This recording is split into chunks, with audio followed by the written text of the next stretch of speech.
Ok, me están avisando que está siendo grabado. Entonces se metió Alfonso a eso, le interesa mucho el ser diferentes, cómo las personas pueden ser diferentes de muchos modos.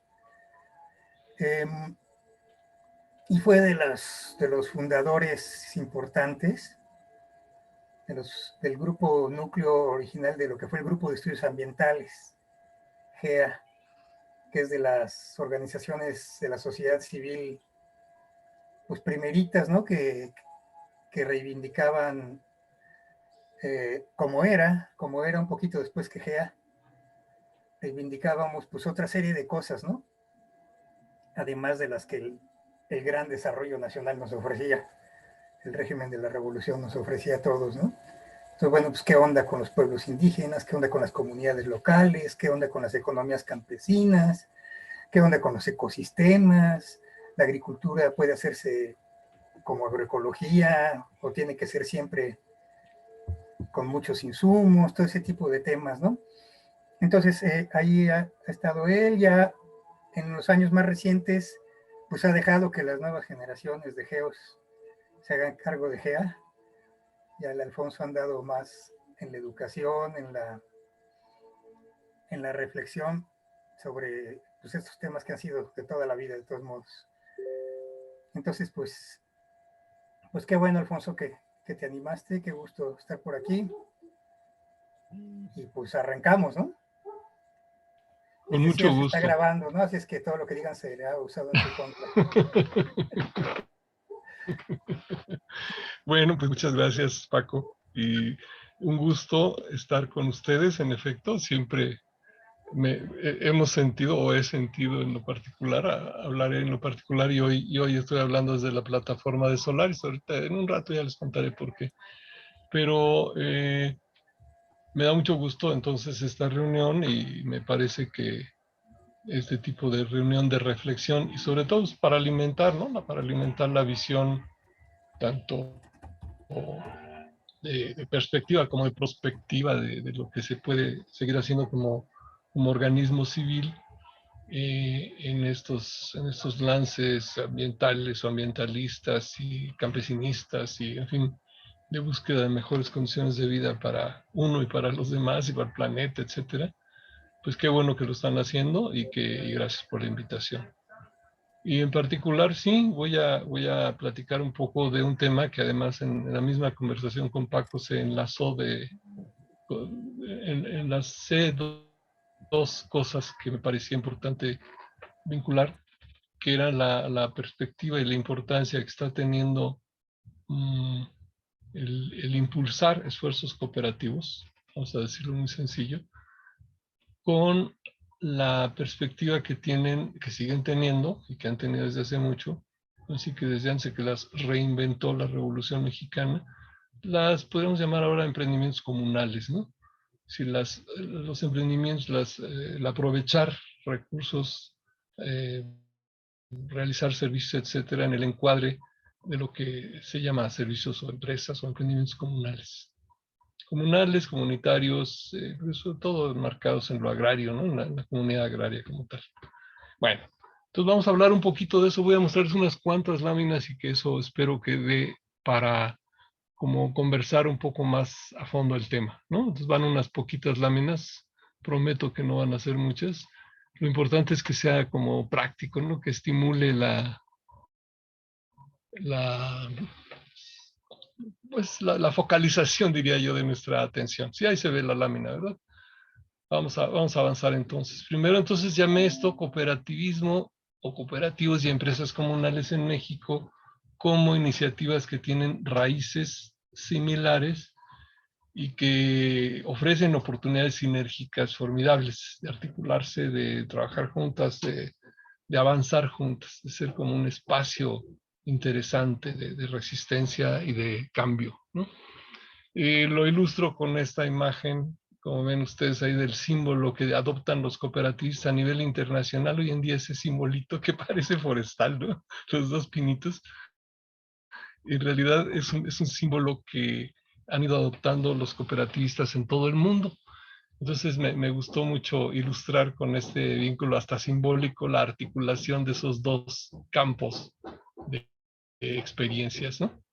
Están muy ligados a todo esto. Esas fotos me imagino que seguramente van a como van a permitir resonar experiencias que ustedes conocen bien. Por ejemplo, ahí a la derecha, pues una foto de una cooperativa cafetalera, pero abajo, muy desafiante, una foto de una cooperativa de transportistas, ¿no? Y hasta arriba, pues una cooperativa de mujeres artesanas, ¿no? Y arriba a la izquierda tienen esa foto de lo que es la celebración en este año del Día Internacional de las Cooperativas por parte de la Asociación Internacional de Cooperativas del planeta, ¿no? Hay millones de cooperativas en el planeta hoy en día. Y fíjense qué interesante foto, ¿no? Ya lo ubican no en un entorno no proletario, así de trabajo industrial como nación, no de rural, sino lo ubican en un entorno que puede ser de cualquier tipo de situación social hoy en día. Una mesita con computadoras, así como estamos nosotros, cruzaditos y a la distancia, ¿no? Y abajo, pues ese sellito muy mono que alguna cooperativa se inventó, ¿no? La solidaridad, el apoyo mutuo, la vinculación como símbolo del cooperativismo. Es decir, que para mí esta lámina ilustra muchas de las modalidades que el esfuerzo cooperativista realiza y que tiene tanto que ver con la empresa social comunal, ¿no? Bueno, entonces, ¿de qué manera se vinculan estos dos campos, estas dos experiencias? Y pues, por supuesto, nacen en diferentes épocas y entornos socioculturales, realmente como de diferentes estratos de la sociedad, pero poseen raíces muy similares y prácticas que las hermanan en mucho, ¿no? La cooperativa en realidad es muy moderna, nace en Europa en el siglo XVIII, en 1780, 90 por ahí. En Francia empieza a haber algunas experiencias pues sí, muy aisladas de cooperativismo, pero sobre todo se desarrolla en Inglaterra. Se desarrolló en donde estaba así el auge más feroz del industrialismo, muy violento, jornadas de 12 horas, mucha contaminación. Cuando Engels escribió sus pesadillas en torno a lo que era la calidad de vida y de la vivienda, etcétera, de los trabajadores, ahí en ese entorno empiezan a surgir las cooperativas como esfuerzos, aunque fueran mínimos, de los trabajadores por autoorganizarse y, como se decía en las expresiones de aquella época, arrancarle aunque sea un poquito de nuestra reproducción a lo que nos quiere arrebatar en su totalidad el capitalismo, ¿no? Que sin embargo nos contrata. Aún ahí podemos hacer algo, ¿no? Así nació el espíritu del cooperativismo, ¿no? Ayudarse los trabajadores unos a otros, ¿no? En cambio, la empresa social comunal y ejidal, el caso mexicano, ¿no? En su forma actual, pues sí surge en el entorno rural mexicano, muy poco tiene que ver la empresa comunal con el entorno urbano, por la sencilla razón de que las comunidades herederas de las raíces indígenas pues quedaron aisladas unas de otras, quedó pulverizado su establishment urbano, su inteligencia urbana, sus superestructuras sociales y políticas quedaron completamente subordinadas desde el coloniaje español a esa pulverización que las hizo como concentrarse en sí mismas y aunque conservaron mucho de sus prácticas de raíces, así que el comunalismo de la comunidad rural mexicana hereda mucho del comunalismo precolonial y se hermana mucho con el comunalismo que hay en muchas sociedades campesinas en el planeta, ¿no? Muchas sociedades rurales justamente, ¿no? Emparenta mucho, por ejemplo, con el comunalismo ruso, de todo el siglo XIX, que fue una gran discusión populista en Rusia de si contaba o no y era importante tomar en cuenta esa experiencia de la comuna, de la comunidad, sobre todo más en Rusia que en otras partes, pues hizo resonancia en México. O sea, podemos encontrar el eco en Flores Magón de si puede ser comunista el pueblo mexicano porque ya lo es o porque ya lo era, pues tiene mucho que ver. El mismo argumento se estilaba en Rusia por aquellos tiempos entre varios de sus pensadores que estaban tratando de impulsar una revaloración de ese tipo de estructura económica y organizacional en general, ¿no? Hoy en día la empresa social comunal es una empresa, es un emprendimiento que si retoma esas raíces, estás focalizada como emprendimiento económico y siempre determinado en la estructura agraria de la comunidad, de esa posesión social de la tierra, pero que adopta muchos giros, ¿no? Vamos a ver un poquito más de eso ahorita, ¿no? Eh, por un lado, ¿cómo funcionan las cooperativas? Pues creo que es clásico el funcionamiento, no hay mucho que decir, está muy bien desarrollado hasta en las leyes mexicanas sobre el cooperativismo, hay una muy reciente. Y primero, pues es de afiliación voluntaria, a diferencia de la comunal, ¿no? Acuerpa a personas trabajadoras, participan normalmente en mismos procesos o espacios productivos o giros productivos como las cooperativas de artesanos, y les une la confianza, la identidad de clase o de condición así similar sociocultural y económica y cultural que les identifica, y su cercanía, pues contiguidad geográfica, contiguidad comunitaria, su afinidad incluso ideológica, ¿no? Y sobre todo hoy en día la cooperativa se ha desarrollado en múltiples formas. A veces una misma cooperativa ofrece diferentes tipos de servicios, o a veces una cooperativa se consolida y desarrolla grandes servicios, y a veces se crea la unión de cooperativas. Ahorita vamos a ver algunos casos más detallados de eso, ¿no? Pero pues es una organización muy flexible. Eso es lo interesante, digamos, su parte de su modernidad, aunque venga del siglo XVIII, es muy flexible, es muy dinámica, es adaptativa, eh, es agrupable en el sentido que les digo, y él trabaja, puede trabajar con las cooperativas o articulada con comunidades agrarias, con ese como herencia de la comunidad agraria, al lado de que toma formas empresariales, toma formas, es un híbrido, ¿verdad? Entre forma empresarial que tiene que ver con el mundo del capital, con el mundo de las inversiones, con el mundo del dinero, con el mundo de la mercancía, pero también en su ámbito interno mantiene parte de lo que es mecanismos de apoyo mutuo, mecanismos de solidaridad básica con sus agremiados. Y esos a veces van hasta más allá de lo que la empresa o que la sociedad comunal tiene, cuando se desarrollan más y se radicalizan, se puede decir, ideológicamente, ¿no? Y las empresas sociales comunales, pues decimos, se parecen mucho y sin embargo tienen sus diferencias, ¿verdad? Suelen apoyarse en el usufructo combinado de recursos de propiedad social, y también las empresas sociales comunales, comunitarias, reciben inversiones de sus participantes o bien fondos públicos, ¿no? Que a veces reciben incentivos, se orientan a producir bienes o servicios cuyo beneficio, hasta lo ha establecido la ley forestal, ¿verdad? Se suelen distribuir entre los productores, a veces personalizadamente, a veces como comunidad. Por otro lado, devolviendo otra parte del beneficio generado a la propia sociedad comunal, como para devolver el usufructo sobre los recursos que utiliza de la propia condición comunal o común, pues, de la posesión de esos recursos, y también canaliza parte del beneficio obtenido al mejoramiento continuo de su propio equipamiento productivo. Es decir, que puede, en ese sentido, ahí tenemos ejemplos formidables, ¿no? Entre las empresas forestales comunales, de emprendimientos que logran mantener esta ecuación de un tercio, un tercio, un tercio, y, y le dan una gran consistencia, una gran sustentabilidad a su emprendimiento, y hasta para apoyar la expansión de las empresas comunales a otras modalidades o modalidades cooperativas articuladas, ¿no? Algunos rasgos que comparten ambos tipos de iniciativas cooperativas y comunales, precisemos, ¿no?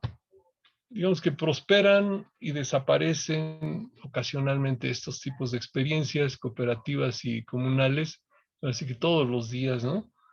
Funcionan un tiempo, si no les va bien, colapsan, si se les acaba cierto stock de recursos y no supieron garantizar ese 30-30-30, pues colapsa su viabilidad, etcétera, o son reprimidas y se radicalizan mucho en su forma social de funcionar, o por los desafíos regionales y los recursos son muy competidos, los recursos que están utilizando, ¿no?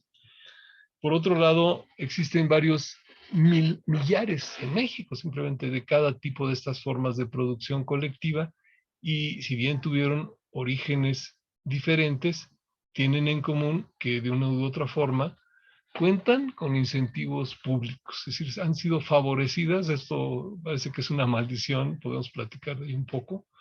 Han sido favorecidos con fondos públicos hasta de manera preferencial en ciertos momentos, en otros no tanto. Han existido y hay actualmente algunas políticas de apoyo fiscal de diversos alcances, logran ocasionalmente algunos tipos de apoyos de donaciones comunitarias y o privadas, y logran con ello pues una especie de economía híbrida, ¿no? Es decir, logran autosustentarse, ser eficientes y al mismo tiempo si pueden aprovechar los beneficios, pues qué bueno.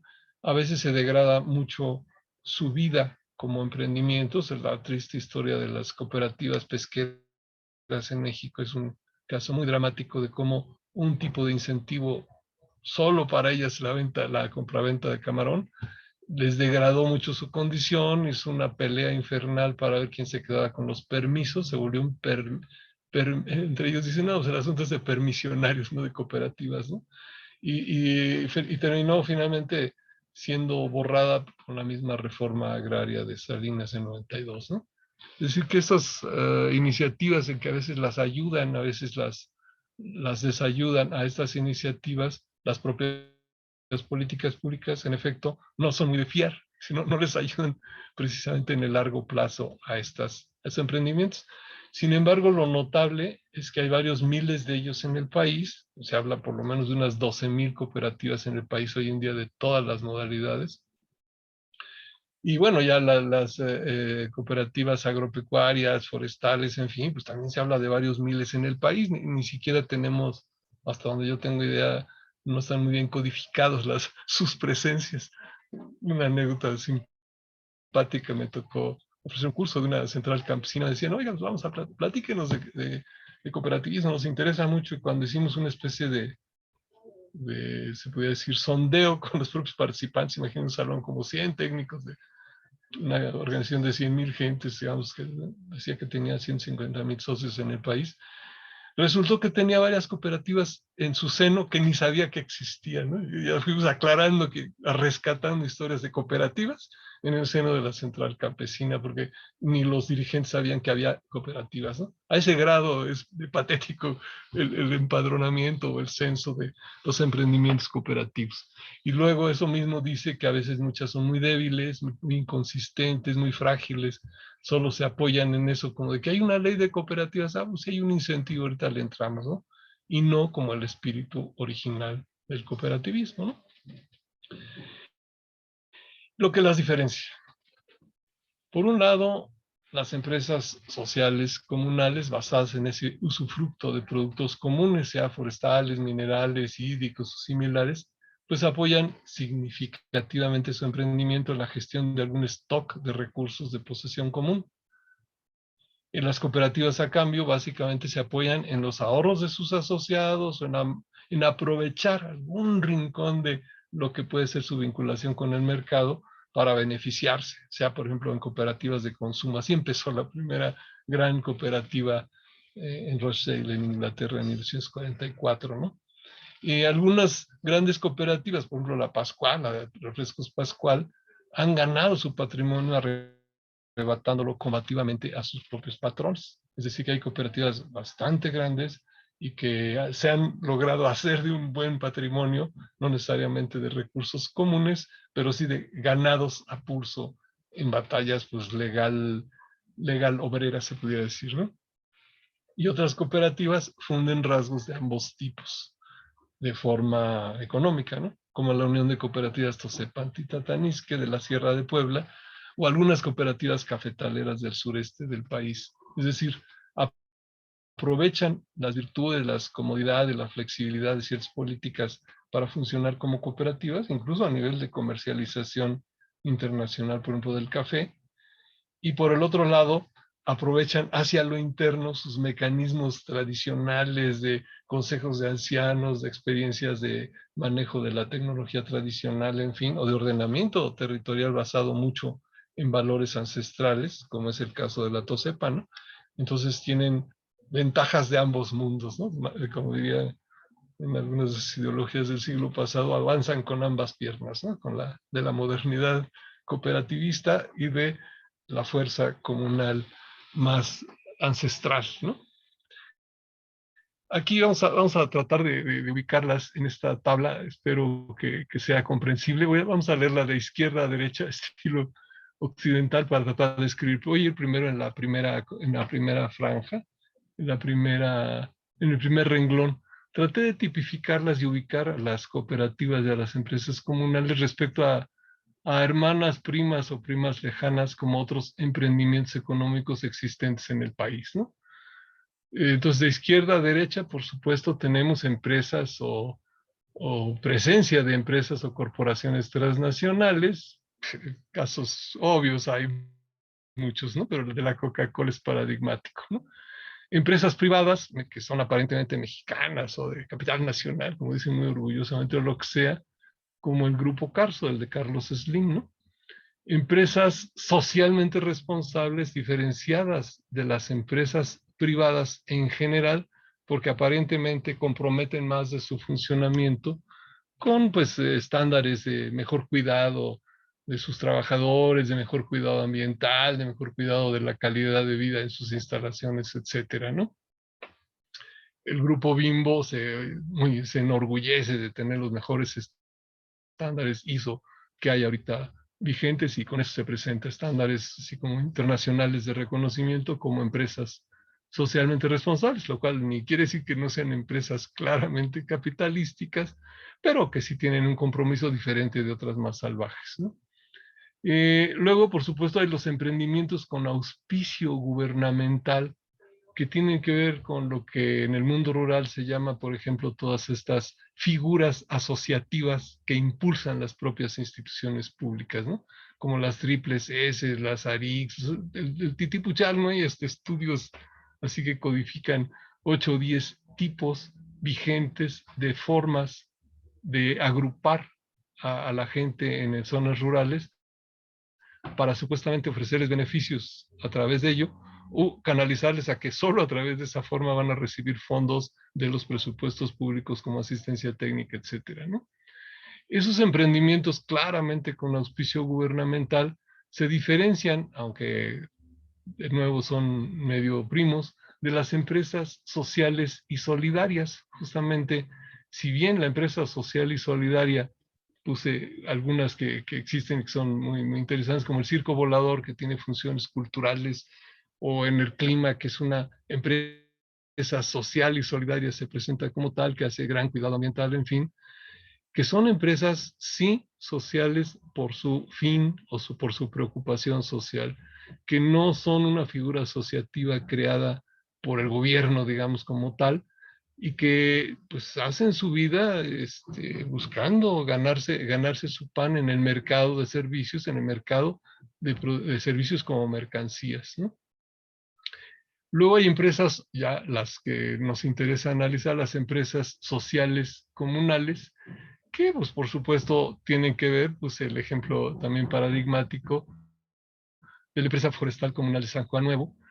Muchas hay como ellas, no quise meterme con Oaxaca, ustedes me van a contar de las oaxaqueñas más bien, si es que cabe y aplica esta clasificación para algunas de ellas, en donde la característica, como decía yo hace un rato, al distinguir sus rasgos, son primero, sean ejidales o sean comunales, ya ven esa historia de quién es comunal y quién es ejidal, es una triste historia de solo aquellos que tengan títulos reales o reconocimiento de algún tipo colonial podían aspirar a tener ese reconocimiento, aunque sus hermanos de al lado también hablaran la lengua y lo demás, ¿no?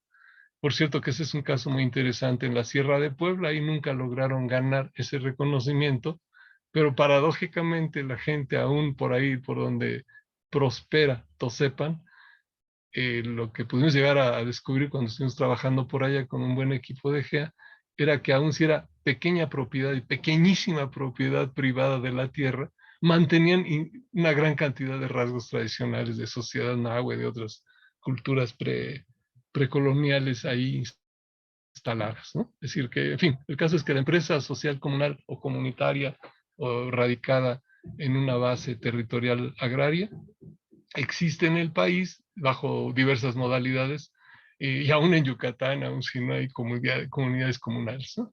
Bueno, ese es otro costo de guerra, ¿verdad? Pero bueno. Y luego las cooperativas constituidas, pues sí, como les decía, son varios millares, adoptan toda clase de modalidades de servicios. Hay algunas muy heroicas de servicios de vivienda, muy interesantes. Frente a los sismos, por ejemplo, del 2017, fue de lo que más pudo como enfrentar adecuadamente eh, la, la reconstrucción en algunas zonas de Ixtepec, de Oaxaca, del Istmo, las cooperativas de construcción, sí, de reconstrucción, ¿no? ¿Por qué? Porque se apoyan justamente en la iniciativa popular, empiezan a manejar mercados comunes, literalmente cooperativas de consumo de materiales de construcción, por ejemplo, ¿no? Cosas así que les permiten entonces avanzar rápidamente como formas muy flexibles a enfrentar necesidades nuevas, controlando ellos mismos los procesos y ganándole al mercado un diferencial de beneficio que si no, pues permanecería en grandes contratistas de la reconstrucción, nomás por citar el ejemplo de la respuesta frente al sismo de 2017, ¿no? Y luego otras primas hermanas que tenemos también en el catálogo de organismos o emprendimientos económicos, es el de los no lucrativos, filantrópicos, civiles o organismos de la sociedad civil, los voluntariados, etcétera, que es muy interesante, ¿no? Digamos, cabemos varios organismos que conocemos muy bien en ese renglón, que son organismos, sí, que buscan ofrecer servicios, ganarse la vida, pero no como una cooperativa, no como una empresa socialmente responsable. Su gran característica es esa de no ser lucrativos, es decir, no destinar ni una parte de lo que recogen o lo que generan con los servicios que prestan a ganancia o distribución de beneficios, pero sí a reinvertir o como a contribuir a que otros segmentos de la sociedad también mejoren sus condiciones de vida, ¿no? Existen, son muy interesantes, ¿no? Y también existen otras iniciativas, podemos llamarlas colectivas informales, que son, se puede decir, pues más radicales, a veces ni siquiera se alinean a lo que dice el Código Civil, que debe ser una persona moral como para tener apoyos públicos, etcétera, y que más bien se mueven en un campo informal político, como movimientos, en este caso puse un ejemplo también muy paradigmático, el MULT, ¿no? El Movimiento Unificado de Lucha Triqui, que sí, pues es como un movimiento, pero muy estructurado, no es solo un movimiento, es decir, no es solo un movimiento espontáneo. Es una organización, pero una organización muy flexible que no quiere grandes adscripciones a personas morales, que no le interesa el mundo de la mercancía ni de la acumulación y a veces ni del ahorro, le interesa el mundo del protagonismo político, etcétera. Hay otros, no me quise meter con otros, digamos, más, más fuera de este esquema, pero simplemente ilustré, creo que con estos, lo que yo quería poner en el punto.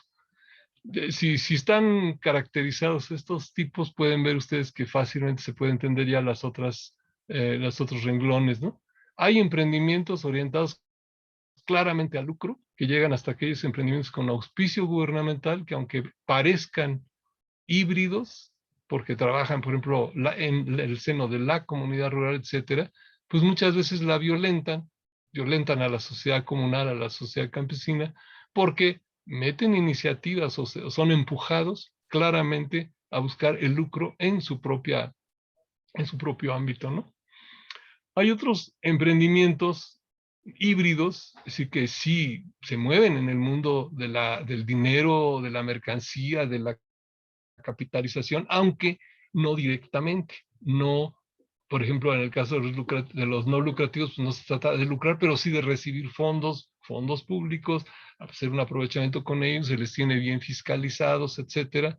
En otros ámbitos de las cooperativas y otros también se pueden recibir como apoyos técnicos, como donaciones, como diferentes tipos de incentivos y les permiten entonces subsistir en ambos mundos, uh, el de la generación de mercancía y de preocupación por el lucro de poner esa mercancía en mercado y la preocupación económica de generar bienes que, que traten, como en el caso del cooperativismo, de ser rescatados, de ser sacados del mundo de ese lucro y ser realmente por lo menos peleados, así como jaloneados, para ver si puede haber o menos lucro con ellos o pueden ser recursos que no entren al mundo de la mercancía. Parte de ello ya, si lo piensan un poquito, nos hace voltear cuando hablamos de esto de, sí, recursos en este tipo de organizaciones, pero que ya logren ser sacados del mundo del lucro, es cuando entramos a los mercados alternativos, al mundo de los trueques y en un caso más profundo, más radical, al mundo de los dones, de la economía de los dones, de la distribución tradicional, simbólica o suntuaria para las fiestas en vez de el ahorro, ¿no? Etcétera, etcétera, etcétera. Es decir, ya la lectura antropológica de hacia dónde se destinan los recursos cuando no se destinan al lucro en ese tipo de emprendimientos, aunque haya acumulación, sí, pero no destinada a. Pone muy interesante ese esquema de los que caben en ese renglón azulito, ¿no? Luego hay emprendimientos, por supuesto, más hacia, en nuestro caso, hacia la derecha del esquema de aquellos asociados a la lucha social y a mejoras de vida, ¿no? Que ahí sí ya va diferenciando claramente ese campo de este tipo de emprendimientos de aquel otro tipo de emprendimientos orientados al lucro. Por supuesto, cualquiera podría objetar, oiga, espérese, pero esas organizaciones no lucrativas que son como GONGs, governmental, non-governmental, ¿qué onda, no? Por supuesto, son animales que escapan de esta clasificación porque no deberían ser acreditados como organismos no lucrativos, ¿no? Son en realidad organismos de especulación, de manipulación política y económica y muy perversa, ¿no? Porque hay casos de como, ¿cómo se dice? Específicos que no caben en esta clasificación que pretende ser un poco más general, ¿no? Luego igual la siguiente columna, los que tienen objetivos socialmente parcialmente coincidentes en el marco republicano y algunos que se radicalizan más y que ya no creen en el marco republicano, ¿no? Los que están al extremo derecho en el esquema y muchos otros como ellos, ¿no? Y podríamos poner otras ventanitas para aquellos que no solo no creen en el sistema republicano constitucional, sino echan toda clase de pestes del mismo, ¿no? Y sin embargo existen, aunque ya difícilmente se puede hablar ahí de emprendimientos económicos visibles como tales en nuestra sociedad organizada, es decir, en la sociedad mexicana que se reproduce a la vista, ¿no? No cabe aquí tampoco todo ese esquema de narconegocio, etcétera, ¿no? Ya sería otro tipo de análisis el que habría que hacer para ese tipo de emprendimientos económicos. Aunque, por supuesto, están muy ligados al extremo, a lo que en mi esquema es el extremo izquierdo del esquema, ¿no? Bueno, y finalmente los que tienen objetivos y ocasional incidencia en el ámbito político local, contextual de su entorno, geográfico, temático y cultural, que son todos estos de lo que es el ala, en este caso hacia la derecha del esquema, ¿no? Que sí son organizaciones que tienen iniciativas económicas, pero que las vinculan claramente con objetivos más amplios, de escala más amplia y probablemente que justamente les permiten ver con mayor amplitud si lo que están haciendo les acerca más a fines de construcción de sociedades sustentables, por ejemplo, o algo, o sociedades sustentables, resilientes, equitativas, incluyentes. Ya ven que hoy en día ya hay varias palabras para ello, ¿no? Pero que son estos que podemos poner desde las empresas sociales comunales hacia la derecha, pero no aquellos otros híbridos creados por el gobierno, ¿no? Como empresas sociales. Bueno, entonces ya, es hasta ahí como la idea y pues ahora sí dos afirmaciones como para que conversemos, ¿no? La primera, a mí me parece que la cooperativa y la empresa social comunal pueden articularse exitosamente, sobre todo pues, tienen virtudes que las pueden ayudar, ¿no? Mutuamente en la vida práctica, y si lo hacen generan una combinación que hace sinergia, ¿no? Que genera sinergia de sus resultados sociales de solidaridad y equidad, y también en los económicos y ecológicos de rendimientos sostenidos, crecientes, diversos y sostenibles, ¿no? Juntamos a Janssen con la preocupación de la sostenibilidad, ¿no? Y por el otro lado, la condición para lograrlo es la vinculación de la actividad económica con un amplio fortalecimiento de capacidades para la gestión democrática. Es decir, si la cooperativa deja de ser democrática, un poco el ejemplo de Cruz Azul, que se hace un monstruo y ya no funciona como cooperativa, aunque siga teniendo forma de cooperativa, o las que le exponía el caso de cooperativas pesqueras. Entonces, si logra gestión democrática, si logra la revaloración de los propios patrimonios tradicionales más relevantes, o sea, si vincula su práctica, en este caso mexicano, con lo más rico de la tradición o de la fuerza de lo comunal, que todavía tenemos muy vigorosa en múltiples expresiones del país, y un posicionamiento dinámico y crítico en la situación local, en su entorno regional y en su comprensión de las condiciones estructurales de época, ¿no? Sí, para no pretender demasiado y reventar en el intento, o para sí avanzar cuidadosamente lo posible sin pretender, ahora sí que el que mucho abarca poco aprieta a veces, ¿no? Y la segunda afirmación, la importancia de la eventual fusión de los mejores rasgos de las formas cooperativa y de empresa social comunal en experiencias prácticas, pues por supuesto ya viene ocurriendo de forma incipiente, por aquí por allá un poco, y balbuceantemente, si no, no se ven así muchos logros al respecto, tanto en el país como en entornos similares en América Latina. Tal vez en otras partes, pero no tenemos tanta información, por lo menos en algunos casos de por acá sí vemos, ¿no? Tal vez lo que importa más en este tiempo es realizar y compartir la apreciación cuidadosa de las experiencias en curso, de las que sí están funcionando, subrayaría yo, el reconocimiento de sus hallazgos y su viabilidad, y la sistematización de sus resultados, que creo que es lo que más nos falta al respecto, para una socialización más efectiva de esos logros. Muchas veces la gente le pasa hoy en día como que, ay, ¿para dónde volteamos? Es que no se puede, está de la chingada, todo guau, guau, guau, ¿no? Así como que hay mucho pesimismo por la tremenda capacidad ideológica y persuasiva del neoliberalismo rampante, pero hay poca capacidad similar de las alternativas o de los emprendimientos alternativos, ¿no? Como para decir, claro, miren, acá se está logrando algo. Muchos hasta se quieren ir al rinconcito, ¿no? Una expresión que decíamos hace tiempo, ¿no? Paco, de, no, pues a lo mejor quedarse calladitos en el rincón para que no den tanta lata. Pero aún así es muy importante, creo yo, pensar en que hay que visibilizar esto, pues por lo menos para que la gente tenga opciones de que sí se puede, que sí es viable, y se reanime más su esperanza, ¿no? Si no, pues estamos muy fritos, ¿no? Y complemento. Y esta tarea puede apoyarse de manera razonable y consistente en los aportes de experiencias en curso, por un lado, las que sí se pueden como recoger, visitar, reflexionar con ellos en el país, y de la escuela que nos heredó la señora Ostrom, ¿no? La Elinor Ostrom, demostrando que claro que se puede trabajar en común y que hay experiencias de ello, pero hay tanta ideología en contra que, híjole, casi parece imposible a ojos vistas si uno solo se queda con la bibliografía de la Universidad de Anáhuac, ¿no? Y bueno, por otro lado, que existen ya evidencias suficientes para probarlo, esto que estamos sosteniendo, y que no todo lo que ocurre actualmente es experiencia de expansión del modelo de capitalismo neoliberal expansivo como forma que arrollará a la humanidad. No, también hay existencia, regeneración y co-creación de otras posibilidades.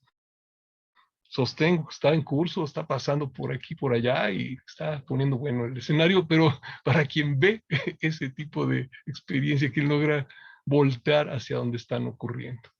Y tan. Gracias, Alfonso. Pues entonces abrimos, llevamos fue menos de una hora porque arrancamos a las 4:45 prácticamente. Fueron unos 50 minutitos. Esta revisión amplia, amplia de lo que ha visto Alfonso. Si ahorita, a ver, me está hablando Fernando que está tratando de entrar. Si quieren, discúlpenme un momentito.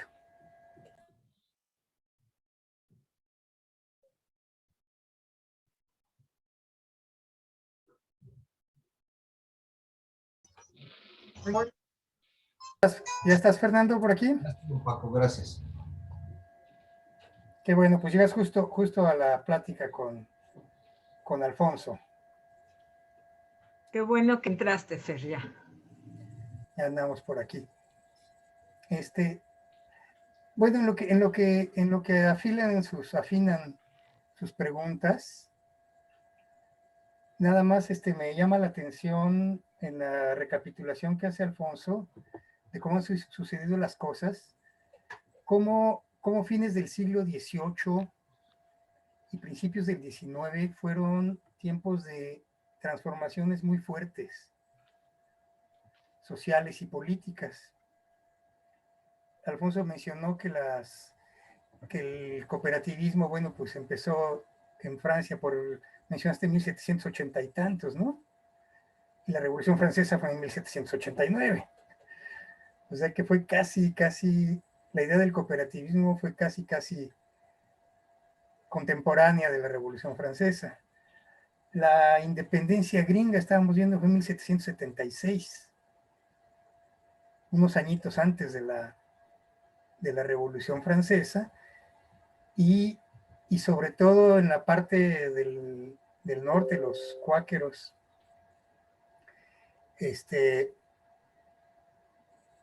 pues andaban con estas ideas, ¿no? Parecidas al cooperativismo, pues las ideas de acción colectiva, las ideas de colaboración, las ideas de vivir en comunidad, de todo este asunto, ¿no? Y que fue de donde se nutrieron también los conceptos independentistas en los Estados Unidos. 1810, la independencia de México, con mucha gente inquieta que estaba leyendo a los franceses y a otros, ¿no? Y no solo en México, al ratito fue en Guatemala, en Perú, fue ahí principios del siglo XIX, ¿no? Entonces, bueno, nada más llamar la atención sobre esa coincidencia que a lo mejor no es tan casual. En estos tiempos, ¿no? O sea, como que fines del siglo XVIII, principios del XIX, se vivieron innovaciones sociales y políticas muy importantes. Pero bueno, comentario fue nada más. No sé, preguntas quizás antes de entrar a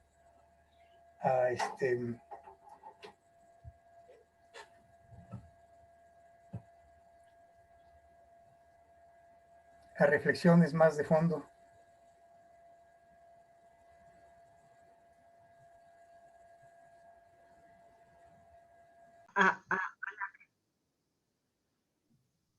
No sé qué dijo alguien en inglés, perdón. Bueno, entonces esta parte, las relaciones de poder y ¿no? la gobernanza, esa es una parte. Y la otra parte, para concretar, creo que tú hablaste también de cómo la ideología capitalista permea, ¿no? Y que es un elemento en el que tenemos, o sea, que puede ser un elemento muy nocivo. Entonces, como que hay que tener claro dentro de las cooperativas que tenemos que desaprender todo lo que hemos aprendido sin darnos cuenta y ubicar a nuestro capitalista interno que llevamos dentro, ubicarlo y sacarlo y decir, esto no lo queremos. Entonces, ¿cómo? O sea, esta cuestión de desaprender toda la ideología capitalista para ir aprendiendo, ¿sí? Lo que es ser cooperativista y ser parte de una empresa social comunal, empresa social y solidaria, o como queramos llamarle. Entonces, como que para mí son dos pilares que han hecho mucho daño y que si no trabajamos sobre estos dos pilares, la construcción real de la democracia, pero desde saber cómo gobernar. En la cooperativa donde yo estaba, pues, o sea, las directivas tenían que ser socias, y las socias eran compañeras cuyo presupuesto no iba más allá de 5,000 pesos y tenían que estar al frente de una cooperativa que manejaba 13 millones de pesos. Entonces, o sea, como que esas distancias, y bueno, toda la presión del gobierno fue muy, muy fuerte. Sigue existiendo esta cooperativa, ¿verdad? Pero ya desde como con un carácter muy, muy comercial. Entonces, ¿Tú cómo ves esta? O sea, para mí son esas dos como los elementos fundamentales, además de, bueno, aprender los procesos técnicos, aprender, entender el contexto político, entender el contexto social, que eso se va aprendiendo. Pero el desaprender para volver a aprender, ese es un proceso que creo que es muy importante en la construcción de una empresa social, comunal, solidaria, como le querramos llamar, ¿no? Y esta cuestión de relaciones de poder, en donde también implica desaprender, ¿no? En donde, cómo agrietamos esas estructuras internas de poder o esas estructuras personales en donde queremos aparecer y quítense que ahí voy, la competencia, etcétera, ¿no? El consumismo, etcétera. Entonces, bueno, ese es, no sé tú cómo veas esa parte de qué se requiere para la construcción de una sociedad más justa, ¿no? ¿Voy, Paco, o tomamos algún otro comentario? Directo, ¿no? Voy. Con mucho gusto. Adelante, Gabriela. Alfonso, perdón. Junto las tres comentarios. El primero, Paco, voy a hilvanarlo de Paco con lo tuyo, con los dos temas que nos propones, ¿no?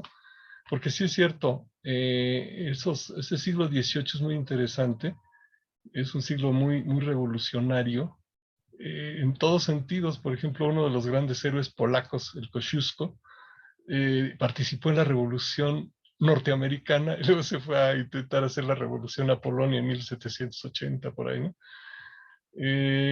Benjamin Franklin, que fue el fundamentador de la Constitución norteamericana, era en realidad un editor de un modesto periódico ahí provinciano en su pueblo por Boston, en donde hacía la traducción de la lengua propia de los pueblos al inglés para publicar en su folletín, porque no les permitían a los pueblos expresar sus alegatos para defender sus tierras o lo que fuera. Estamos hablando de 1700 y pico. En lo que era ese territorio de los Estados Unidos antes de ser ya territorio independiente. Y entonces Benjamin Franklin está empapándose en lo que es esa democracia de los pueblos de los Grandes Lagos, ¿no? De las 6 naciones. Incluso al grado, es tan poderosa esa democracia de las 6 naciones, que el águila que guardaba las 6 flechas que constituían el símbolo de la unidad política y democrática de las 6 naciones, de que todos tienen derechos iguales como cada una de las flechas que guarda el águila, pues se lo apropió fácilmente el Estado norteamericano y ya luego añadió unas poquitas flechas más para hacer las 13 colonias en vez de las 6 grandes naciones, ¿no? Es decir, que es un siglo muy rico en experiencias a las que hay que voltear, por supuesto, como experiencias de democracias tradicionales, no solo andina, no solo de por acá lo que hubiere, frente a los grandes estados, como el estado de la Triple Alianza Tenochcan, pero que nos permiten ver primero que había experiencias muy interesantes entre el siglo XVIII y XIX en varias partes del mundo. La Comuna Rusa y su discusión, insisto, que le llegó a los oídos de Flores Magón y le hizo entender mejor lo que pasaba acá, tienen que ver con algo que hoy en día cobra más vigencia todavía, ¿no? Hay que revisar una serie de esquemas que pues, nos contaron entre el siglo XVIII y XIX. Voy a una de tus primeras afirmaciones, Gabriel. Esto de, en efecto, cómo lograr que la experiencia de la cooperativa sea más democrática o que se haga cargo también al interior del propio esfuerzo del emprendimiento cooperativo de esas relaciones de poder de manera democrática, de manera transparente, etcétera. ¿Sabes cómo lo resolvieron los primeros cooperativistas? Va a sonar muy siglo XXI. Con transparencia, con equidad, con rotatividad y con nada de acumular poder, con mucha educación para favorecer que cada quien pudiera ser capaz de tomar el cargo, capaz de asumir la coordinación de, etcétera. O sea, aunque hubo algunas experiencias cooperativistas a fines del siglo XVIII, el modelo clásico de cooperativa lo desarrolló un inglés hilandero y que luego se convirtió en dueño de un gran emprendimiento en Rochdale, en Manchester, en el mero centro de la gran industria, que creó una cooperativa de una manera tal, ya llevaba varios años experimentando. En realidad empezó experimentando en Escocia, en Neil Lanark, una experiencia somera a principios del siglo XIX. Y en 1844, cuando funda la cooperativa en Rochdale, ya tienen codificado, es un gusto ver cómo estructuran lo que son los mecanismos muy sencillos para su funcionamiento cooperativo. Y a lo que más le dan énfasis, y ese como el mejor hitazo, diría yo, de Robert Owen y sus compadres, es la educación. Canalizan el principal así, vector de lo que puede ahorrar la cooperativa a formar a los hijitos de los trabajadores, a formar a que los trabajadores puedan aprender a leer y escribir para que sepan las cuentas, etcétera, y a formar a toda la comunidad participante de la cooperativa para que pueda entender de qué se trata lo cooperativo. Esto, lamentablemente, aunque está dicho, si se fijan en la ley de cooperativas más reciente en México y en la más viejita que Calles se trajo de Europa, el presidente Calles, lo dicen ahí, está dicho con todas sus letras, apoyar la educación de los cooperativos, etcétera. Pero si no está cargado de este concepto, de este sentido profundo, de que es educación para hacerse personas, para no necesitar líderes de los cuales depender, para avanzar y ser todos equivalentemente o tener equidad de oportunidades en la vida, ese principio profundo de que no es solo la solidaridad y el apoyo mutuo, sino para crecer con equidad, vamos a decir, ese principio básico de la cooperativa original, pues no, ya lo está perdiendo la cooperativa ferulada o subsidiada y saboteada por las propias leyes gubernamentales. Justamente, casi que muy parecido al caso Lacandón, se crearon las leyes de cooperativismo y las prebendas para las cooperativas pesqueras para manipular la pesca que era de altísimos rendimientos del camarón y tener unas ganancias extraordinarias para un sector que se convirtió en un verdadero sector, híjole, tiburón de la industria pesquera en México. Tan fuerte que es el sector del manejo de recursos naturales de este país más salvaje, más despiadado, más descontrolado. Tiene inmensidad de permisos de pesca por encima de las existencias de pesca y por encima de la dinámica de crecimiento de las especies. No sé si tenemos problemas con la forestería comunitaria, tenemos horrorosos problemas con la pesquería en México. Y tienen que ver con esa manera de sabotear o degradar la condición en que se pueda manejar la pesca, generar un segmento de permisionarios que todavía subsisten. A mí me ha tocado, sí, me ha tocado trabajar de cerca con permisionarios en varios campamentos y puertos de este país y queda uno escalofriado, ¿no? Escalofriado de la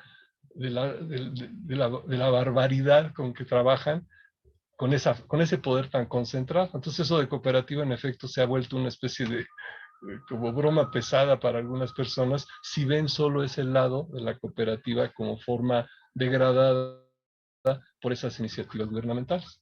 Pero a cambio, voltear hacia las oportunidades del cooperativismo y ver cómo, ejemplo, todos sepan, pueden, si lo saben aprovechar, híjole, desarrollar una especie de encuadre para sus emprendimientos bastante sólido, bastante protegido y que aunque haya presiones que traten de desestabilizarlo o desequilibrarlo, no lo logran tan fácilmente.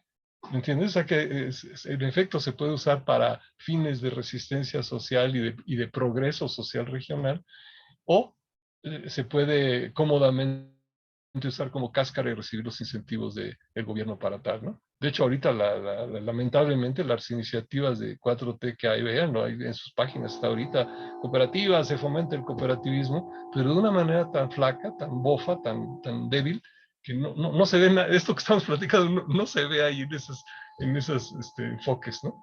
Se ve la preocupación por la ganancia, por la productividad, por la eficacia funcional de la forma, pero no por el proyecto social de construir solidaridad, apoyo mutuo, etcétera. Y es que, digamos, el campo del cooperativismo se ha querido sustraer, digamos, de la batalla social, de la guerra social entre tendencias más progresistas, más socialistas, más libertarias, y jalarlo más al campo de las cajas de ahorro religiosistas, de la gente como que lo sometería más al gobierno y más al orden, a las cooperativas existentes, etcétera. pero sin embargo sigue habiendo de lo uno y de lo otro, que eso es lo interesante.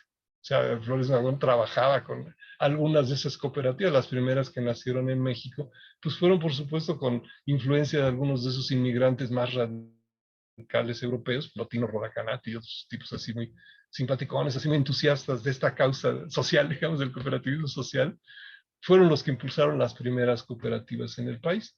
Bueno, entonces hay ambas experiencias y por eso subrayo lo de rescatar las experiencias valiosas en un sentido largo, experiencias cronológicamente tal vez lejanas, pero valiosas en la vida del país y cercanas que están existiendo, pero reconocer cuál es como la habilidad pues darles todo el peso y la importancia que tiene al secreto de su capacidad, de su vigor, digamos, ¿no? En ese sentido, por ejemplo, la discusión sería interesantísimo, se me ha antojado mucho y a lo mejor vale la pena intentarlo, revisar los casos del libro ese de Benjamín Ortiz y de Víctor Toledo de experiencias que avanzan hacia la sustentabilidad, porque si bien pone a Tosepan como un caso, también pone a otras que no son muy defendibles, como experiencias de organizaciones o de regiones, dice, que avanzan hacia la sustentabilidad.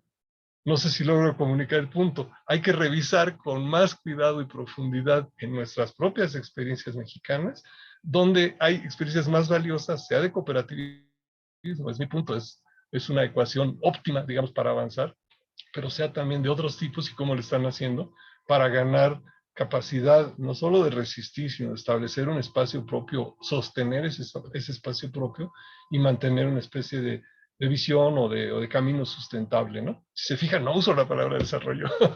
Deliberado estoy como tratando de no usarla para nada, ¿no? No, trato de alejarme de esa palabra porque tiene tantas cargas de otras índoles, incluida la de la ONU, que mejor no usarla, en mi opinión, ¿no? Pensar en otras palabras, de otros esquemas, de otras visiones, ¿no?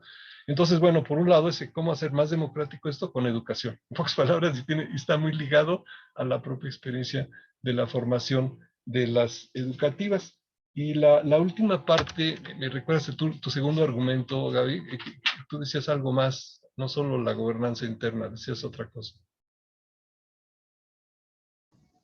Sí, o sea, que toda la ideología neoliberal capitalista, sí, ¿no? Como que hay que desaprender, sí, ¿no? Y que tiene que estar claro, o sea, porque no sabemos al capitalista que traigo dentro, o sea, no la tengo ubicada, pero sale de repente, sí, ¿no? Sí, esos cotidianos de todos los días y esa batalla ideológica, créanme que es, digamos, qué lástima, o sea, está dándose en unas condiciones muy lamentables, ¿no? Lamentables después de Chernóbil, lamentables después de la caída del muro de Berlín, lamentables después de la guerra del Golfo Pérsico.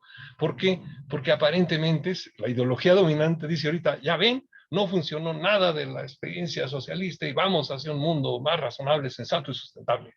Un capitalismo verde, ¿no? Más o menos dice por ahí la visión ONU, ¿no? Pues hay cuidado, ¿no?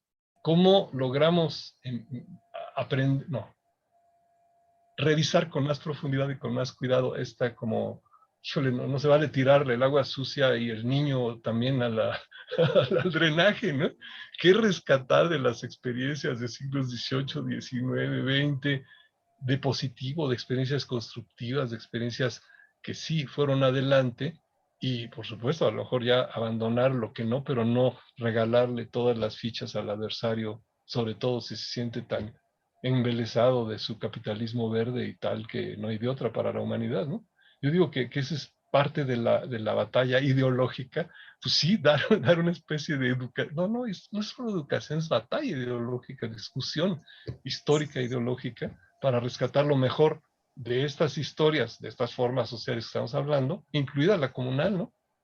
La comunal, simplemente la discusión de la comuna rusa y qué pasó en los soviets, en los kolhoses con ella, es patética, pero tiene que ver con el estalinismo y tiene que ver con una crítica a lo que pasó en esa época y cómo, híjole, ¿y ahora qué, no? ¿Y qué pasa? Y tiene que ver con la guerra en Crimea ahorita y con todo lo que...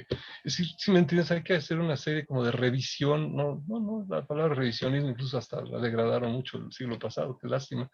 Tiene que haber una especie de reflexión más profunda, más radical, de lo que nos tocó vivir un poco antes, de lo que ahorita, cómo le hacemos, lo dices con mucha claridad, desaprender para volver a ver con otros ojos lo que nos ha tocado y el futuro que tal vez sí podemos construir, o que nos toca Fernando, construir, por fortuna, estamos y nos toca.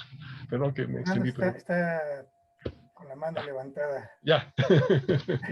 Gracias. Sobre todo por Armando Bartra, en el que él planteaba que las economías no capitalistas, o los modos de producción no capitalistas, como la economía campesina, acababan siendo formalmente subordinadas, subsumidas, se decía en aquel entonces, ¿no?, al modo de producción dominante, que es el modo de producción capitalista.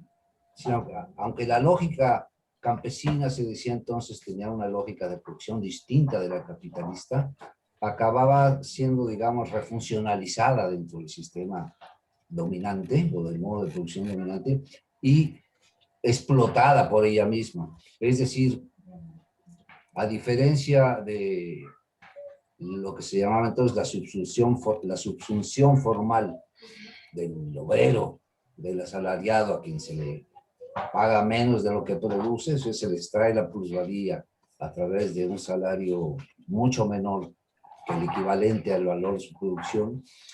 En las economías no capitalistas, aunque no están directamente explotadas de esa manera, se les refuncionaliza y como son a tal grado dependientes del modo de producción dominante o de las grandes empresas que dominan la economía, pues acaban siendo igualmente explotadas por la vía de la distribución, ¿no? No digamos en el campo de la producción, sino en el campo de la circulación y del consumo, ¿no? Entonces, en nuestros días, lo podemos ver casi de manera transparente cómo están así refuncionalizadas muchas de las ahora llamadas empresas sociales o de economía social y solidaria. Yo viví algunos años en Michoacán, en un pueblito que se llama Tacámbaro, de una cultura cooperativista impresionante. Si todo el pueblo era cooperativista, todo el pueblo. Estamos hablando entonces de unos 25,000 habitantes cuando yo vivía ahí, ¿no?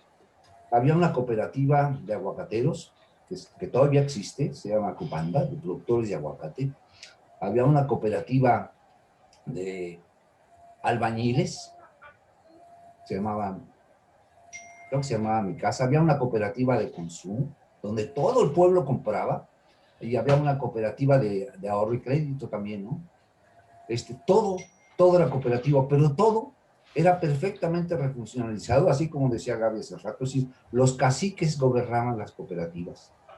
Y ellos eran quienes abastecían a la cooperativa de los albañiles, ellos eran quienes abastecían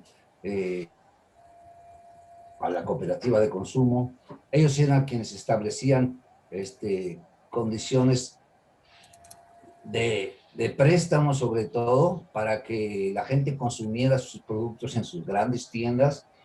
Ellos eran quienes, por supuesto, concentraban la gran producción de aguacate que comercializaban hacia otras regiones del país, ¿no? Entonces, acaban siendo perfectamente bien funcionalizadas. Y estamos hablando de pueblos enteros a veces, como este es el caso de Tacámbaro, en donde siguen existiendo todas estas cooperativas, perfectamente refuncionalizadas.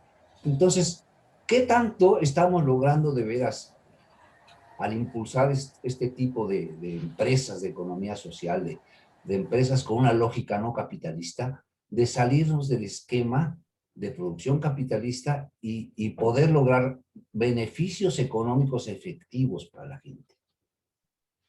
¿No? Si finalmente todas estas empresas de economía social y solidaria son dependientes, brutalmente dependientes de este modo de producción capitalista de las grandes empresas. Esa es mi reflexión ahorita, ¿no? Y a veces por eso tengo... Pues, los sistemas de satélites cada vez captan más integradamente al planeta entero y en tiempo real, ¿no? Etcétera, etcétera, etcétera. Y eso para fines de grandes corporativos o de grandes estados militarizados, ¿no? Pero, sin embargo, en los rincones no pasa lo mismo. Otra anécdota útil al respecto, y que es verdaderamente, a mí siempre me ha gustado mucho esa anécdota de Cat Isley, recordémosla tantito. Cat Isley estaba feliz con el programa que tenía en la Sierra de Guerrero de agua compartida para todos, porque decía, Mira, es que logramos agarrar una beta formidable de trabajo. Una cosa es el manejo de cuencas en el país, la ley de aguas, los consejos de cuenca, etcétera, y otra es que las decisiones en la parte alta de la cuenca, donde se generan los hilitos de agua, ya en el extremo hasta arriba de la cuenca, que los toma la Comisión Nacional del Agua, las decisiones sobre qué pasa ahí, no. Los toma el Consejo Nacional de Cuenca, perdón, el Consejo de Cuenca de esa gran cuenca del río Balsas, no. Los toman sus inspectores que llegan a ese poblado, no, no hay inspectores que lleguen a ese poblado. ¿Sabes quién los toma? Los parceleros a ambos lados de ese manantial. Si no toman ellos una decisión prudente, se les va secando el manantial. Eso fue el descubrimiento del programa Manejo Campesino de Recursos Naturales y del hallazgo de esa política de ese programa, que se ganó un cebollazo muy bueno porque logró literalmente hacer que las piedras echaran agua otra vez, etcétera, etcétera, etcétera. Y con eso lo que quiero ilustrar, de nuevo, siguiendo otra vez el salto entre el concepto general de Wallerstein y esto que estamos discutiendo, ok, tú aportas, así que bueno, gracias, es que no todo está subsumido a la lógica, ni menos a la regulación que pretende la lógica del capitalismo. Y sobre todo en los rincones de la producción campesina, en los rincones del espacio donde el campesino decide en la microcuenca si cuida o no su parcela para que no haya erosión en ella, en los lugares en donde toma quelites del monte y aunque estén contaminados por el otro campesino que le echó contaminantes a su parcela, pues por lo menos no es tan grave como otras cosas que están pasando allá abajo con los aviones que están regando todo el valle, etcétera. Es decir, son lógicas diferentes en las que esos productos o esos recursos entran a ser parte de la subsistencia de las personas. Y siguiendo la lógica de esto de que hay un sistema mundo y un sistema de una economía capitalista mundial integrada, y afirmando, diría yo, que hay diferencias entre ambos espacios de operación, diría muy sencillamente, claro, por supuesto existe un sistema capitalista mundial integrado, pero no absorbe el 100% de lo que es ni el espacio, ni la energía, ni los recursos de las personas, ni los bienes que las personas usufructúan. Y que en todo caso hay espacios de resistencia, espacios rinconcitos por aquí y por allá, espacios como si fueran lunarcitos en el tejido del capitalismo, pero que pues así ha ocurrido siempre en toda la existencia humana y en el paso de un modo de producción dominante a otro en la evolución de la humanidad. Siempre lo que antes de que hubiera capitalismo ya estaban empezando a ocurrir como embriones de comportamientos capitalísticos, ya ocurrían en el tiempo feudal y ya ocurrían cuando las grandes ciudades empezaron a construir sus burguesías y luego hasta que hubo grandes revoluciones, etcétera, ¿no? Pero hoy en día existen también espacios de resistencia y esto ya se expresa también con otra afirmación de otro teórico contemporáneo, Félix Guattari, que dice, oye, por supuesto, ¿quién supondría con toda la potencia del capitalismo mundial integrado que podamos crear una especie de frente campesino y obrero solidario contra el capitalismo mundial integrado que sea tan fuerte y con tantas bombas nucleares como ellos? No, es casi absurdo suponer un esquema de ese tipo. Es decir, hoy en día, dada la acumulación de poder que han logrado, no va por ahí la descomposición del sistema capitalista. Bueno, si no va por ahí, ¿qué sugiere Guattari al respecto, no? Pues algo muy sencillo, es bueno, pues 1000 mesetas, ¿no? Ese es el esquema rizomático de 1000 mesetas. Eso fue lo que propusieron ambos, Félix Guattari y Gilles Deleuze en fin del siglo XX, digamos, ¿no? Un mundo que se está construyendo como pequeños lunarcitos a nivel de revolución molecular por aquí, por allá, que están ofreciendo espacios de resistencia, rizomatizándose, experimentando, buscando nuevas cosas, etcétera.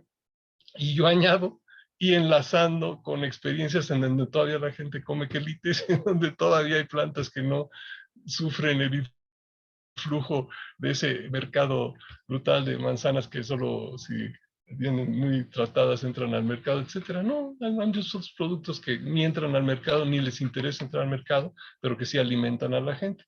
Esa discusión yo creo que sigue vigente de si todo eso está subsumido o no al mundo capitalista, pero yo diría que ni Ostrom, ni Wallerstein, ni Guattari nos dan elementos para suponer que la discusión está como la teníamos en los 70s, 80s del siglo pasado. Yo creo que ya cambió un poco el esquema y que en efecto hablar de una como ahora sí que revitalización de ciertos como recursos históricos, que creo que es el punto en la perspectiva de lo que tú nos aportas.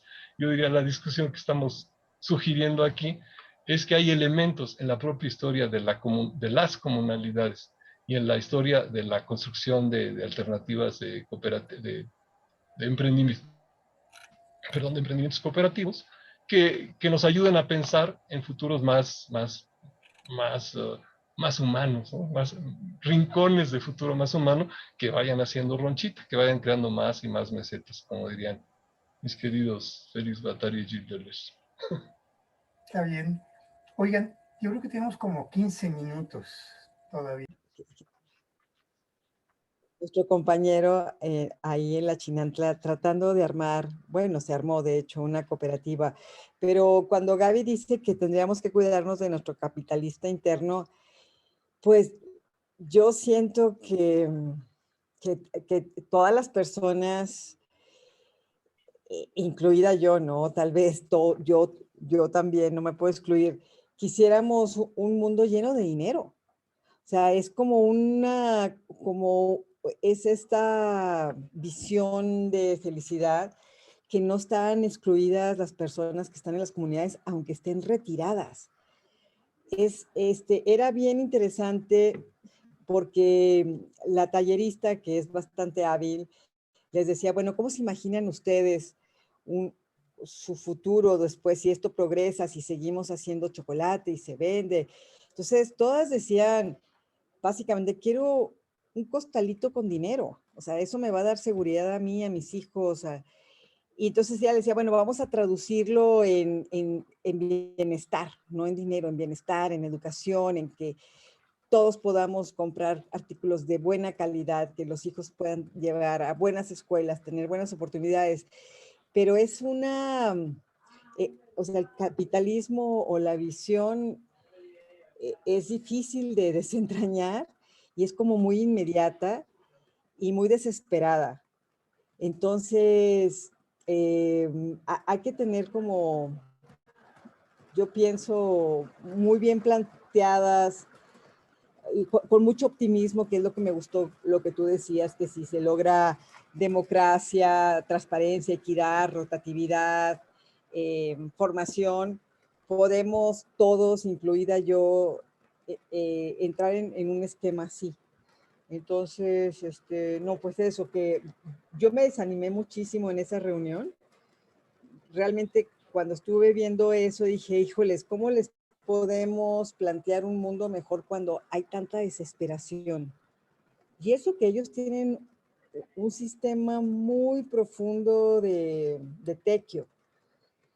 Pero bueno, tú ya me contestaste con lograr esta organización donde se asegure la transparencia, la equidad, la rotatividad y la formación. Pero no sé, ¿tú qué piensas? Edgar, ¿tú cómo lo sentiste esa vez que estuvimos ahí varios días con las señoras? Bueno, creo que Edgar, no sé dónde andará, pero... Hola, Pero, hola. si Aquí ¿quieres ando. añadir algo, Edgar, o contesto a Caro? Pues agregar de una vez, pues muchas gracias, antes que nada, por el tiempo y por todos los conocimientos, la experiencia que nos ha brindado. Y también a los compañeros, se ve que han tenido mucha experiencia a lo largo de su vida en cuanto al desarrollo de cooperativas, de otras empresas para el bien social, ¿no? Sí, como comentaba Carolina, pues nosotros ya tenemos aproximadamente 6 años trabajando en la parte de la Sierra Norte de Oaxaca. Más bien es el Papaloapa. Entonces, la intención es conformar una cooperativa de productores de cacao. Y pues lo que hemos estado batallando a lo largo de este tiempo es la parte social. Sin duda, pues las personas quieren como resultados inmediatos y lo que más se visualiza es que el resultado que quieren pues es el dinero, ¿no? Sin embargo, pues una de las bases de la cooperativa es pues el trabajo mutuo entre los integrantes que que lo vayan a conformar.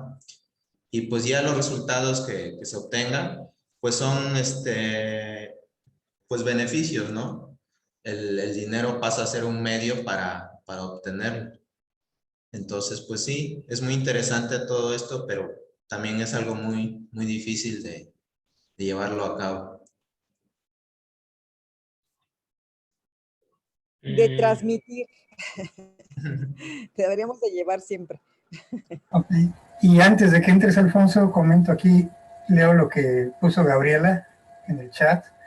Dice que bueno, que una cosa es querer prosperidad y seguridad, que a lo mejor a eso se referían las señoras, y dice Carolina, y otra cosa es acumular a costa del trabajo de otras personas. Adelante, Alfonso. Sí. Sí, yo iba a rescatar esto de Gaby, porque en el fondo es como una especie de alucinación, ¿no? La que da el dinero. El dinero, digamos, en el tiempo colonial, la gente ni le vale un bolillo el dinero de los españoles. ¿Y saben cómo se metieron con el dinero? Le inventaron que para, como los santos tenían que pues, ser atendidos porque eran el sustituto de aquellos ídolos de antes, pero eran los mismos, no solo que ahora ya estaban vestiditos, pues había que comprarle el vestido al santo. Entonces había que trabajar para tener la monedita para comprarle el vestido al santo y ponerle sus velitas al santo. Fue la única manera que tuvieron para convencer a la gente de trabajar para tener dinero, porque no necesitaba trabajar, iba al monte por sus quelites, ¿no? Si en ese tiempo era mucho mayor la porción de recursos que obtenía directamente aún el encomendado a los señores encomenderos de la colonia, ¿no? Pero yo creo que en la forma contemporánea la discusión está muy vigente en términos de cómo lo planteó una lindísima señora que se llama Agnes Heller, que se preguntó, bueno, pero espérense, ¿qué quiere quién y a nombre de qué yo, quien tiene el dinero, le va a decir a alguien qué es lo que necesita para su vida? Si para cambiar la vida, es así se llama el libro de Agnes Heller, se los recomiendo mucho, muy simpático. Dice, espérate, ¿quién tiene derecho a decirle a los otros lo que necesita para sus vidas? ¿Por qué no mejor dialogamos o construimos esos como esa claridad de qué es lo que necesitamos para el cuidado de nuestras vidas, para el cuidado de nuestras comunidades, de nuestro entorno inmediato, y en todo caso cómo podemos cuidar de esas otras, digamos ya lo que hoy en día ya se habla como responsabilidades globales a nivel planetario, cósmico, trascendente, pues para ver cómo le hacemos estos que estamos aquí y entre nosotros para visualizar un caminito más propio, ¿no? Sí, para mí esto de la discusión de ese caminos más propios, tal vez pudiera ser por ahí la expresión, Paco, en vez de desarrollo, caminos propios, ¿no? Algo así, ¿no? Formas más propias y más satisfactorias de moverse, de crecer, de avanzar como sociedades y como personas, pues tiene que ver con eso, con descubrir, encontrar y develar en esas alucinaciones, lo dijo también muy bien Gaby hace ratito, descondicionarnos, tal vez lo más difícil en este tiempo es descondicionarnos de todo este fascinante y alucinante mecanismo de manipulación omnisciente, total, ¿no? La expresión esa de Chomsky es fascinante, ¿no? Hoy en día se construye la manipulación del consentimiento cotidianamente con todo lo que es el aparato masivo de manipulación. Es continuo, no para, casi hasta se mete a los sueños, ¿no? Pues, ¿cómo lograr ese descondicionamiento? Pues con mucho de vivencia, construcción propia, etcétera. Y sí, yo creo que sí se puede, y la ecuación sencilla, modesta, que dice el cooperativismo, sobre todo en su esquema original de Owen y sus compañeros allá en el 1840-50, y luego con algunos emprendimientos cooperativistas, sobre todo el siglo XIX en México, fue pues con mucha educación, o sea, la educación propia, la educación desde lo propio, yo creo que ayuda bastante, ¿no? En ese sentido, nuestros compatriotas, pues así como el Jaime, ¿no? Como el tío Jim, como el Coy, ¿no? Ahí en la Mije, como la gente allá en el Istmo, como mucha gente que conocemos pues, están muy metidos en eso, ¿no? De cómo, híjole, desocializarse del condicionamiento y resocializarse de otras maneras, algunos desde lo propio, como cultura propia, lengua propia, tradición propia, pero yo creo que nosotros, estos otros, a lo mejor ni somos zapotecos, ni somos mijes, somos,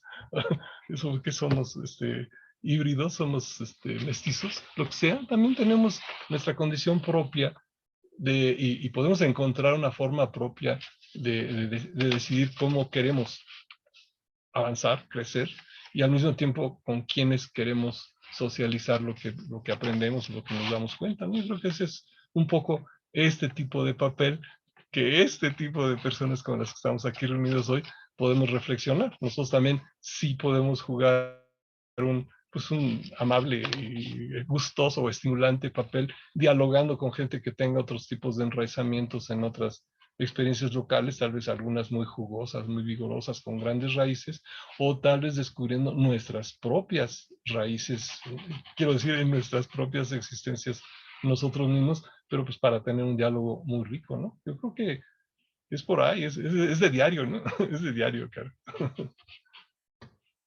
Gracias, Alfonso. Patricia, Fernanda, no han dicho nada. Bueno, es que yo llegué tardísimo, entonces como que tampoco puedo hablar de algo que a lo mejor ya hablaron, pero de esto que alcance a escuchar, me da mucho gusto ver a Alfonso, un abrazote. Estaba justo hoy en la mañana, aquí en Citro todos los estudiantes estuvieron presentando sus avances de trabajos de tesis del semestre y es curioso porque justo de lo que estaban ahorita platicando, hubo varios estudiantes que están trabajando en comunidades rurales y que yo les hice preguntas, sobre todo, por ejemplo, ahora que hay como mucho interés en los chavos en entrarle a trabajar cuestiones de redes solidarias, de intercambios de alimentos locales, ya ven que hay todo un auge de todo esto, ¿no? Y 2 o 3 estudiantes están haciendo sus tesis sobre eso. Entonces, una de las preguntas que yo les hacía es, bueno, a ver, en la economía de la familia, ¿qué porcentaje representa de toda su producción, qué porcentaje se queda para autoabastecer la familia y qué porcentaje mandan a estas redes solidarias o a los mercados de trueque o lo que quieras, ¿no? Porque ahí tienes mucha razón, Alfonso.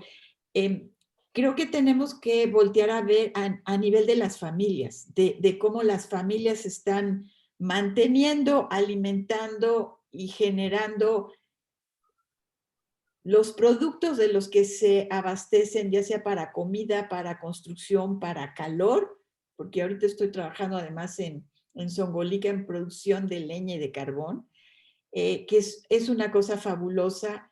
En su misma parcela están produciendo y tienen un sistema para mantener la producción de leña y el carbón es el que venden, pero la leña es para ellos. Entonces, hay una parte que todavía en el campo la gente mantiene áreas de sus parcelas para el autoabasto que no entran en los círculos de los mercados, ¿no?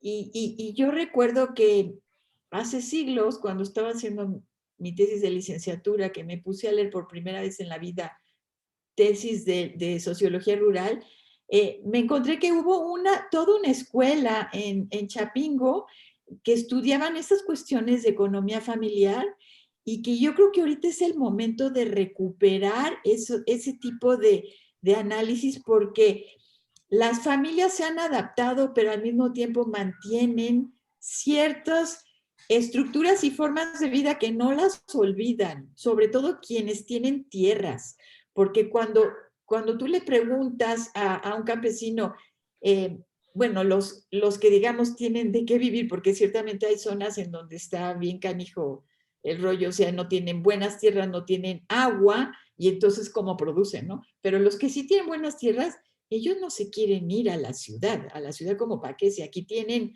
tierras y tienen casa propia, ¿no?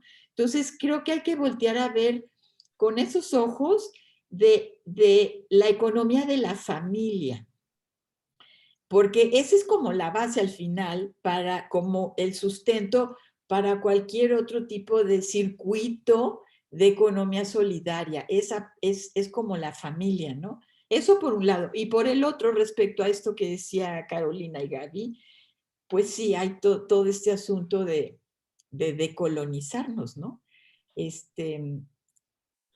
Darnos cuenta, primero, darnos cuenta de qué tan inmersos estamos en esta colonización cultural, pero hablar de ella, hablándola en las comunidades, hablando de sus tradiciones y de eso versus estas otras cosas.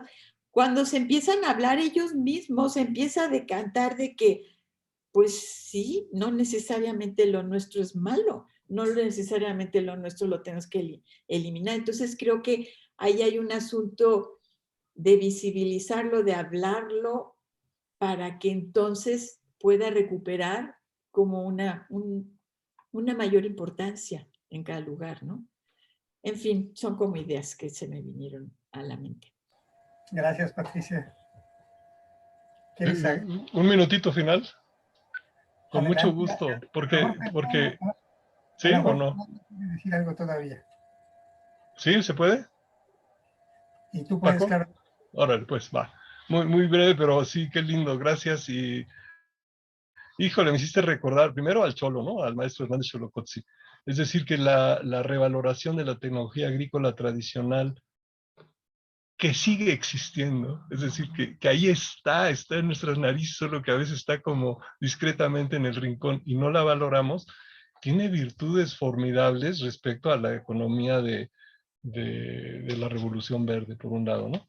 Y por el otro lado, en efecto, empezamos esta charla con una cita, con una alusión que hizo Paco a Manfred Maxniff, un compañero chileno que propuso un esquema de lo que él llama economía descalza y que sugiere que un sano esquema de evolución económica de una sociedad local sustentable o hacia la sustentabilidad, hacia una condición sustentable de reproducción, se podría decir con un poquito más de precisión, tendría que ver con que la mayor parte, dice Max Neff, en un 90%, la economía, la energía producida por esa sociedad local, para avanzar sustentablemente a reproducirse, debería considerar que a lo mejor necesita un 90% de la energía que produce para garantizar una buena calidad de su reproducción doméstica y canalizar hacia exportación un 10% de la energía producida en términos de productos y otros bienes, ¿no? A ese grado sugiere Max Neff que una economía sana debería cuidar más la estabilidad del propio sistema local, la calidad de la vida de las personas en su entorno, esto que estamos hablando cada rato, toda esta sesión, el cuidado de las vidas, ¿no? La preocupación, la formación, la conciencia que uno tiene de lo que tiene y del valor que tiene lo que tiene, y estar, sí, cuidando entonces qué intercambio y de qué manera satisfactoria, pues, pero no para que nos desbalance la vida y la calidad de nuestra vida a nosotros, ¿no? Yo diría que por ahí tenemos muchas lecciones, como la del Cholo y su experiencia formidable, hay que retomarlo. Gracias por recordar esas cosas, Patricia. Y la de Masniff, ¿no? Bien, pues ya vamos casi a las conclusiones, muy breves, porque nos queda poco tiempo. Nada más faltaría ver si Fernanda quiere decir algo, la única que no ha hablado.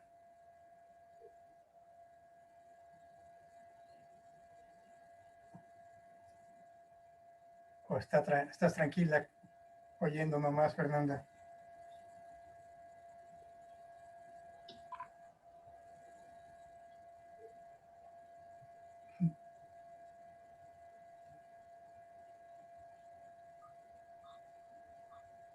Bueno, pues avanzamos hacia conclusiones. No sé si te dejaría a ti al final, Alfonso, para que tengas la última palabra. A lo mejor alguien más quiere como hacer una síntesis de 1 o 2 minutitos, de 1 minutito, como tipo conclusión. O más que conclusión, pues, ¿qué se lleva de esta conversación con Alfonso?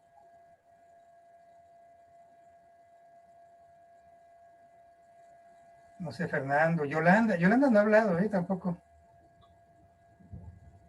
Ha estado ahí muy calladita, tomando notas.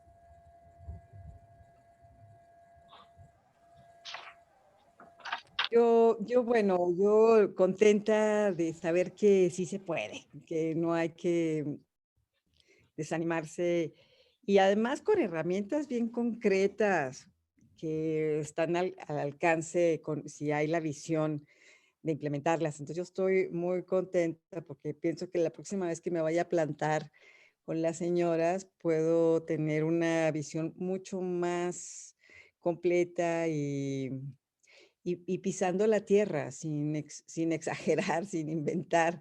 Creo que me das muchísimas herramientas para yo también creer en este tipo de organización, que además estamos en un tiempo donde se está acabando o estamos viendo que el capitalismo no funcionó. Entonces yo creo que también es un buen momento para que cambiemos muchas cosas en nosotros mismos y a nuestro alrededor.